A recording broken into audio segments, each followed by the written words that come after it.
Farmer director మూర్తి గారు join అయ్యారు. మూర్తి గారు నమస్కారం అండి.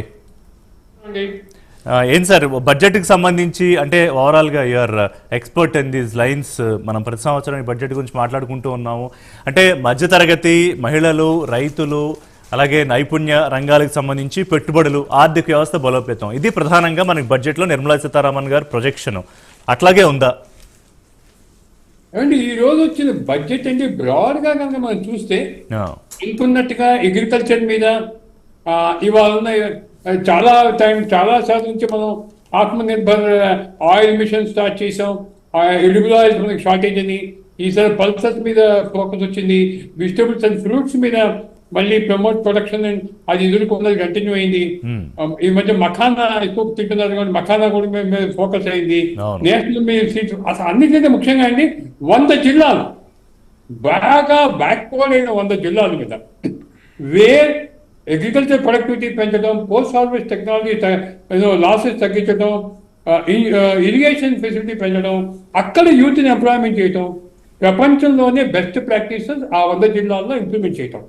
సార్ ఇది చాలా ఇంపార్టెంట్ అండి. ఇది కనుక సక్సెస్ అవుతే మనకున్న లాట్ ఆఫ్ డాట్ ప్రాన్ ఏరియాస్ కవర్ అయిపోతాయి. ఈ ఇయర్ 100 చేసినా నెక్స్ట్ ఇయర్ ఇంకో 100 తీసుకోవాలి.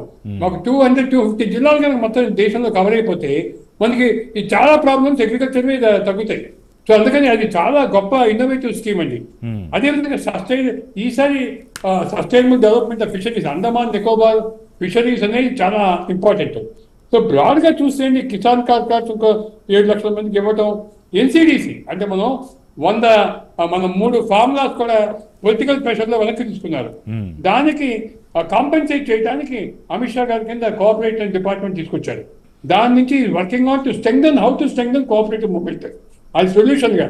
దానికి ఎన్సిడిసి మీకు స్ట్రెంగ్థెన్ చేయడానికి, కోఆపరేటివ్ సెక్టర్ స్ట్రెంగ్థెన్ చేయడానికి అలొకేషన్స్ అవి అనౌన్స్ చేశారు.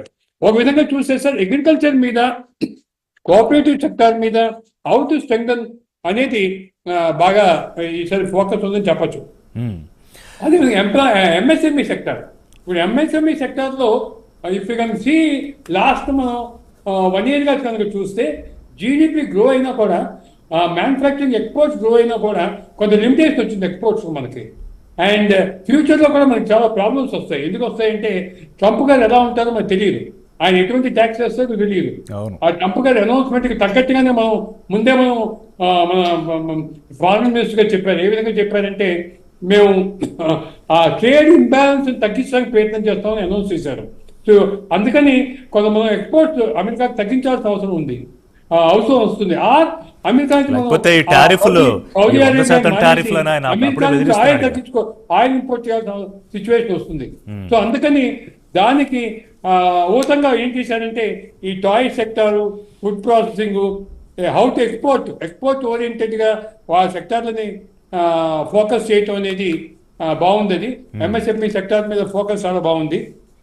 మీరు అడుగుతున్నారు సార్, ఒక చిన్న కమర్షియల్ బ్రేక్ తీసుకున్న తర్వాత మీ దగ్గరికి వస్తా. టాక్సేషన్ గురించి ఒకసారి